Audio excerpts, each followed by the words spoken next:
अस्सलाम वालेकुम, कैसे हैं आप सब। उम्मीद करती हूँ सभी अच्छे होंगे, अपने अपने घरों में हंसते और मुस्कुराते होंगे। अल्लाह पाक आप सबको हमेशा खुश रखे, हर बुरी नज़र से और हाज़िन से महफूज रखें, आमीन सुमा आमीन। तो फ्रेंड्स, ज़्यादातर जो मेरा व्लॉग है वो सुबह के टाइम से स्टार्ट हो रहा था। आज जो है काफ़ी टाइम बाद, बल्कि काफ़ी अरसे बाद मेरा ख्याल में मैं अपनी शाम की जो रूटीन है वो आपके साथ शेयर करूँगी। और आज मैंने बनाया था शाम में चिकन कढ़ाई, जिसकी खुशबू पूरे घर में फैली हुई थी और बच्चों को जो है वो भूख बहुत ज़्यादा लग रही थी। मैंने आपके साथ पहले भी शेयर किया कि लॉकडाउन है, सुबह का नाश्ता हम लोग लेट करते हैं तो फिर शाम का खाना थोड़ा जल्दी हो जाता है और फिर उस टाइम भूख भी अच्छी खासी लग रही होती है, क्योंकि जब सुबह का नाश्ता हम तकरीबन 12-1 बजे या 2 बजे कर रहे होते हैं ना, तो शाम को 4-5 बजे हम लोग चाय वगैरह साथ में कुछ फ्रूट्स वगैरह या शेक बना देती हूँ बच्चों को। इस तरह से हो जाता है। फिर उसके बाद खाना जो है वो 7-8 बजे हमारा बन जाता है रात का। तो आज जो है वो जैसे ही मैंने सालन बनाया तो उसकी खुशबू इतनी ज़्यादा पूरे घर में फैली हुई थी कि बच्चों के भूख में मज़ीद इजाफा होता जा रहा था। तो मैंने अभी अभी आटा बिल्कुल ताज़ा सा गूंदा था, जैसा कि आपको रोटी के किनारे लग रहे होंगे, बिल्कुल अच्छे से नहीं वो बने हैं। उसका रीज़न ये था कि अभी अभी मैंने आटा गूंदा था, साथ ही मैंने फ़ौरन से रोटी बनाना शुरू कर दिया। तो बच्चे जो हैं वो कारी साहब के पास चले गए थे, तो मैंने सोचा उनके आने से पहले पहले रोटी जो है वो बनाकर यहाँ पर रख देती हूँ। और जब भी आप कभी भी ताज़ा आटा गूंदते हैं तो उसके बाद आपने क्या करना है, इसको आधा घंटा या घंटा ज़रूर रेस्ट के लिए छोड़ दें। लेकिन बच्चों को भूख इतनी ज़्यादा थी कि आधा घंटा छोड़ना बड़ा नामुमकिन काम था मेरे लिए। तो खैर जी, पता नहीं क्या बोली जा रही हूँ, समझ नहीं आ रहा, लेकिन मैं बोल रही हूँ। तो यहाँ पे जी ताज़े आटे की रोटी बनाना बड़ा मुश्किल काम है। एक तो उसके जो आटा है वो हाथ के साथ बहुत ज़्यादा लग रहा होता है, दूसरा जो है रोटी जो है वो इतने अच्छे से बनती नहीं है। आप लोगों को मेरे हाथ की रोटी बनी हुई अक्सर बड़ी अच्छी लगती है और आप लोग बोलते हैं कि आपके हाथ की जो रोटी है बड़ा मज़े का फुल्का बन रहा होता है, लग रहा होता है। तो आप लोग ज़रूर हमारे साथ शेयर करें। असल में मैं अपनी जो कोई भी अलग से रेसिपी होती है या कोई भी इस तरह की चीज़ होती है वो मैं इसलिए शेयर नहीं करती कि उनमें इतने खास व्यूज़ नहीं आते हैं, क्योंकि अगर मैं व्लॉग वगैरह बनाती हूँ तो उसमें फिर भी अच्छे व्यूज़ आ जाते हैं, लेकिन अगर मैं रेसिपी खाली शेयर करती हूँ तो उस पर बिल्कुल ठूस व्यूज़ आते हैं। तो इसलिए मैं अलग से कोई भी रेसिपी नहीं शेयर करती हूँ, ठीक है। अपने ब्लॉग में बता देती हूँ जो भी कोई तरीकाकार होता है, जो भी चीज़ होती है, कोई भी चीज़ बनाती हूँ तो वो सारा कुछ ही मैं बता देती हूँ आपको यहीं पे। तो बस अब जल्दी से जो है ना, एक रोटी मैंने बना ली है, बल्कि एक नहीं 2 रोटियाँ बन चुकी थी। तो मैंने सोचा कि अब जल्दी से जो है पहले मियाँ जी को डालकर खाना जो है वो उनको दे दूँ, क्योंकि बच्चे तो अभी कारी साहब के पास हैं और मियाँ जी जो हैं वो मज़े से अंदर बैठे हुए, मूवी लगा कर बेड पर चौड़े होकर लेटे हुए हैं। तो उन्होंने कहा कि मुझे यहीं पर खाना ला कर दे दो, तो उनको वहीं पर खाना दे देती हूँ। बच्चे जब तक आएँगे दूसरी रोटियाँ बन जाएंगी, फिर उनको खाना दूँगी, फिर मैं खुद आराम से बैठ कर खा लूँगी। तो बंदों के मज़े होते हैं, आराम से बैठे रहते हैं अंदर सुकून से टीवी लगाकर, और औरतें बेचारी पसीने में गर्मी में किचन में खड़ी हुई होती हैं, खाना बना रही होती है और एंड पे सुनती हैं तुमने किया क्या है सारा दिन।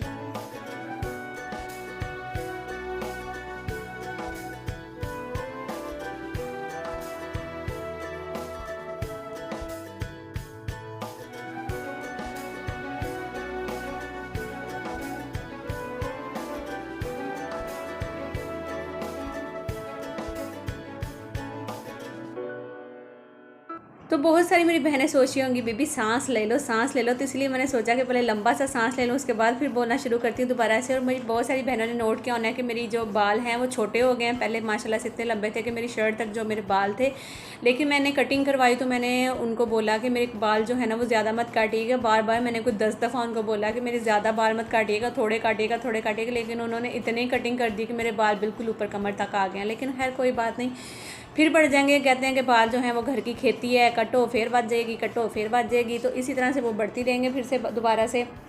और इसके अलावा कौन कौन इस बात को बिल्कुल जो है ना वो सच मानेगा या कहेगा कि जो बंदे हैं वो अक्सर ही ये बात करते हैं, शाम में आकर कहते हैं तुम लोग तो घर में सुकून से होते हो, कोई टेंशन नहीं है, घर के इतने काम काज नहीं होते जितने हम मर्द जो हैं वो बाहर जाकर कर रहे होते हैं।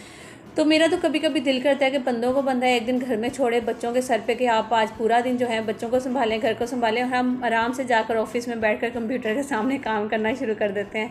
तो फिर देखते हैं कि कौन पहले भागेगा, बंदे पहले भागते हैं या औरतें भागती हैं, पता चल जाएगा। वैसे बंदे ही पहले दौड़ेंगे, फिर बच्चों को संभालना इतना आसान काम नहीं, घर को चलाना इतना आसान नहीं, ये औरत का ही जैसे कहते हैं ना काम है, और वो ही कर सकती है और वो करती भी है। अल्लाह ताला ने इसको इतनी हिम्मत और ताकत दी है, और एमी थोड़ी माँ के पैरों के नीचे जन्नत अल्लाह ने रख दी है।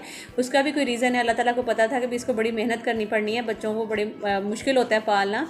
तो खैर जी, पालने वाला अल्लाह ताला, हम लोग सिर्फ मेहनत करते हैं और अच्छी तरबियत करने की कोशिश करते हैं बच्चों की। अल्लाह ताला करे कि इनकी जो है वो तरबियत बहुत अच्छी हम लोग कर सकें। और सारी मेरी बहनें जो सुन रहे हैं, जिनके बच्चे हैं जिनके नहीं, अल्लाह ताला सबको औलाद की नेमत से नवाजें और सबको इस चीज़ के जिसे हिम्मत दें कि वो अपने बच्चों की अच्छी तरबियत कर सकें, आमीन सुमा आमीन।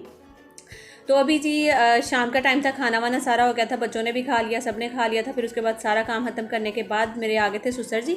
तो जब सुसर जी आए तो वो बाहर सहन में ही बैठे हुए थे, ग्रीन टी वगैरह बनाई, चाय बनाई, तो उनको मैंने बाहर ही दे दी थी। सुसर जी ने तो ग्रीन टी पीनी थी, तो जो मियाँ जी हैं उन्होंने चाय पीनी थी, उनको देकर बाहर। तो फिर मैं आ गई अंदर। फिर मैंने सोचा कि मैं इतनी देर तक बैठी रहूँगी, क्या करूँगी, तो चलो सुबह जुम्मा है तो क्यों ना कपड़े प्रेस कर लेती हूँ बच्चों के।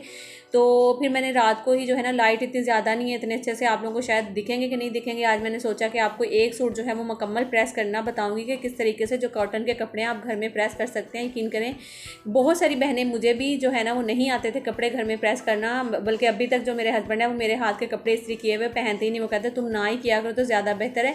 लेकिन आज आप लोगों ने जो है ना वो मार्क्स देने हैं कि मैंने जो कपड़े प्रेस किए उनमें से 10 में से आप मुझे कितने मार्क्स देते हैं, ठीक है ना। तो देखें जी, सबसे पहले तो मैंने कॉलर जो है वो प्रेस किया अच्छे से, ठीक है। उसके बाद फिर जो है वो काज होते हैं जहाँ पे बटन बंद करते हैं, उनको अच्छे से प्रेस करना है। और आप इस्त्री पे जितना ज़ोर लगा सकते हैं, जितनी जान लगा सकती हैं वो लगाएं।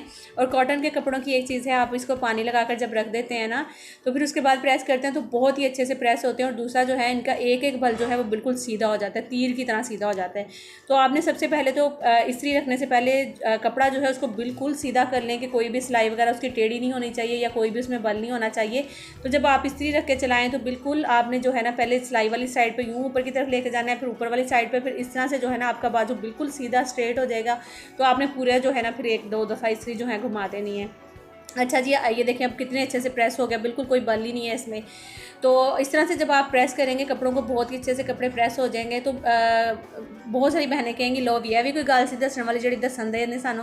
असल में बात ये है कि जब बहुत सारी बहनें, जैसा कि इरविश मेरे पास बैठी है, उसको भी कॉटन के कपड़े प्रेस करने नहीं आते हैं, या फिर जो जेंट्स के या लड़कों के कपड़े प्रेस करने नहीं आते, क्योंकि हम ख़वातीन जो होती हैं वो इतनी आलसी होती हैं। कभी कभार तो हम अपने भी कपड़े इसी तरह से हैंगर से उतारते हैं और निकाल कर हम लोग जो है ना वो इसी तरह पहन लेते हैं, कभी प्रेस करते हैं और कभी नहीं करते। इस तरह से भी कभी कभी होता है, क्योंकि हम लोग बहुत ही ज़्यादा अपने लिए तो हम लोग कंप्रोमाइज़ कर लेते हैं हर चीज़ में, जो है ना वो 19-20 चल जाता है। कभी कर लिए कपड़े प्रेस, कभी नहीं, कभी भूख लगी हुई है तो चलो छोड़ो यार, कोई एक आम केला खा के गुजारा कर लेते हैं, कभी जो है इसी तरह। लेकिन बच्चों के लिए, हस्बैंड के लिए जो है ये चीज़ें नहीं चलती हैं, उनको जो है हर चीज़ टाइम पर परफेक्ट जो है वो चाहिए होती है, तो वो बस चाहिए ही होती है। एक बहुत ही मज़े की बात जो कि अभी अभी मेरे दिल में आई कि मेरे दिमाग में आई, बस वो आई, मैंने सोचा कि आपके साथ शेयर करूं कि मैंने पहले भी आप लोगों के साथ काफ़ी दफ़ा वैसे शेयर किया है कि मैं क्यों ना अपने चैनल का नाम थोड़ा सा चेंज करके कुछ और रखूं। क्योंकि कभी कभी मैं जब इस तरह की चीज़ें आप लोगों को सिखा रही होती हूँ, बता रही होती हूँ, तो मुझे पता नहीं क्यों अम्मियों वाली फीलिंग्स आ रही होती हैं। तो इसी तरह लग रहा होता है कि जैसे बिल्कुल कोई अम्मी नहीं अपने बच्चों को समझा रही होती भी, बेटा ये चीज़ें बड़ी काम आंदियां ने, इन्हों इस तरीके से सीखो, इस तरीके से समझो, ये चीज़ां जड़ियाँ ने सारी जिंदगी तुहानूं नाल चलदियां ने, तुहाडे तरीका सलीका है ना, ये चीज़ें होती हैं। तो खैर जी, बहुत सारी बहनें कहती हैं ऐसी बात नहीं है कि आपका चैनल का नाम बिल्कुल ठीक है, शुरू से जो चल रहा है वो चल रहा है, वही सही है, ज़बरदस्त है। तो इसीलिए बस फिर आपका हुक्म सर आंखों पे जनाब, हम क्या कर सकते हैं, जैसे आप बोलते हैं वैसे ही बोलती हूँ कि जी ओके जी, जैसे आप लोग कहें वैसे ही ठीक है। तो क्योंकि जो व्यूवर्स होते हैं उनको देखने में जो चीज़ अच्छी लग रही होती है, जो बुरी लग रही होती है, वो हमें बता रहे होते हैं कि ऐसे करें ऐसे करें। क्योंकि जाहिर सी बात है, हम जब व्लॉग्स बनाते हैं इतनी मेहनत करते हैं, देखें आपका लाइक करने में सिर्फ 1 सेकंड लगता है, लेकिन हमारा वीडियो बनाने में इतना टाइम लगता है, ठीक है ना। तो अब देखें आप लोग फिर भी लाइक्स बहुत कम करते हो, हम फिर भी मेहनत करते हैं कि चलो कोई नहीं यार, लाइक्स कम आते हैं, खैर चलो इतने व्यूज़ आ रहे हैं, कोई नहीं, अल्लाह ताला फिर इंशाल्लाह करेगा, कभी ना कभी हम लोग भी कामयाब हो ही जाएंगे।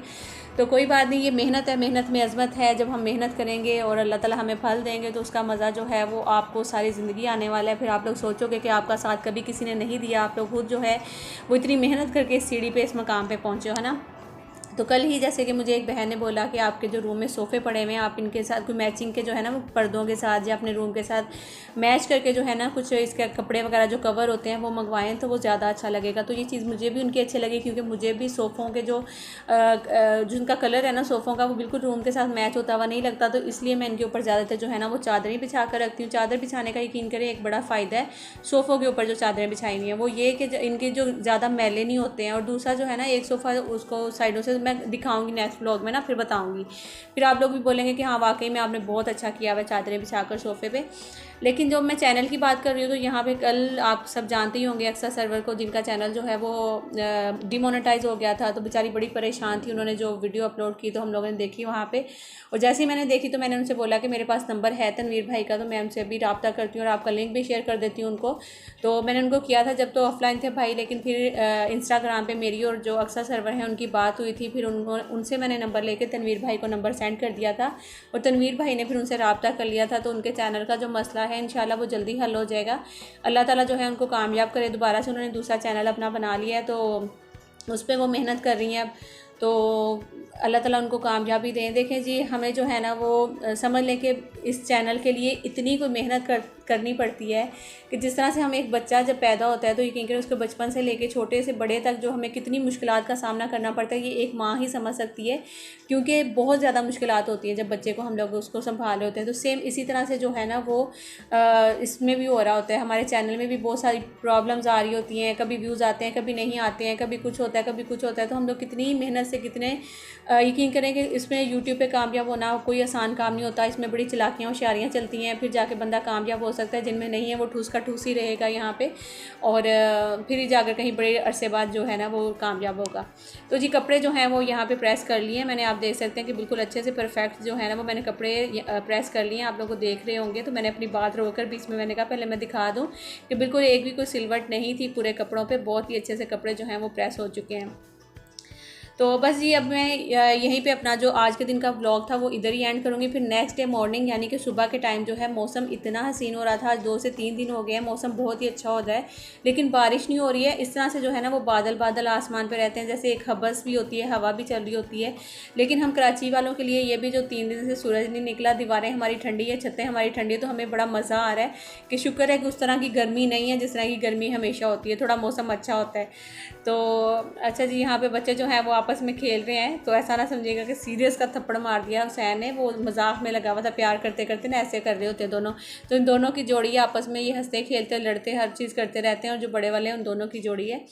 तो अक्सर सर्वर के लिए हम लोग बहुत सारी दुआएं करेंगे जी। मैं मुझसे जितना हो सका मैंने उनकी हेल्प की है कि उनका जो नंबर था वो लेके तनवीर भाई को दिया, तनवीर भाई से बोला कि आप इस बहन की हेल्प कर दें। तो अब आगे इंशाल्लाह उनका चैनल जो है वो जल्दी से रिकवर हो जाएगा, तो फिर आपके सामने वैसे ही, क्योंकि बड़ी यार टेंशन होती है, ऐसी बात नहीं है, मैं उनकी टेंशन बिल्कुल समझ सकती हूँ, क्योंकि मेरे साथ भी बहुत दफ़ा इस तरह होता है कि चैनल के मामले में आकर मैं भी बड़ी परेशान हो जाती हूँ। कभी कभी व्यूज़ को लेकर परेशान हो जाती हूँ, कभी वैसे सोचती हूँ कितनी मेहनत कर रही हूँ ब्लॉग बनाने में, एडिट करने में कितना ज़्यादा टाइम लगता है, कितनी मेहनत लगती है, और पीछे से बहुत कम आते हैं। लेकिन थैंक यू सो मच आप सब बहनों का जो कि मुझे इतना प्यार देती हैं और आप लोग हिम्मत देती हैं, आप मोटिवेशन जो है ना मुझे देते हैं अपने कमेंट्स के ज़रिए। आप मुझे मोटिवेट करती रहती हैं कि नहीं आप मेहनत करें, इंशाल्लाह कामयाबी आपको ज़रूर मिलेगी। तो आपके वजह से ही मैं भी जो है ना वो लगातार अपनी मेहनत जो है वो जारी रख रही हूँ, तो इंशाल्लाह कभी ना कभी कामयाब हो जाऊँगी। तो हुसैन यहाँ पे रो रहा है वो इसलिए कि उसके पापा जो हैं उसको वहाँ नहीं लेकर गए मस्जिद में, ये तंग करता है। तो उन्होंने कहा कि ये घर में दोनों रहें, हम जा रहे हैं। तो वो रोने लग गया कि मैंने भी जाना था। तो बच्चे जो हैं वो इसी तरह से तंग करते हैं। लेकिन खैर, जिसी के साथ मुझे दीजिए इजाज़त, अपना रखिएगा बहुत सारा ख्याल, दुआ में याद रखिएगा, लाइक कर दीजिएगा। अल्लाह हाफिज़।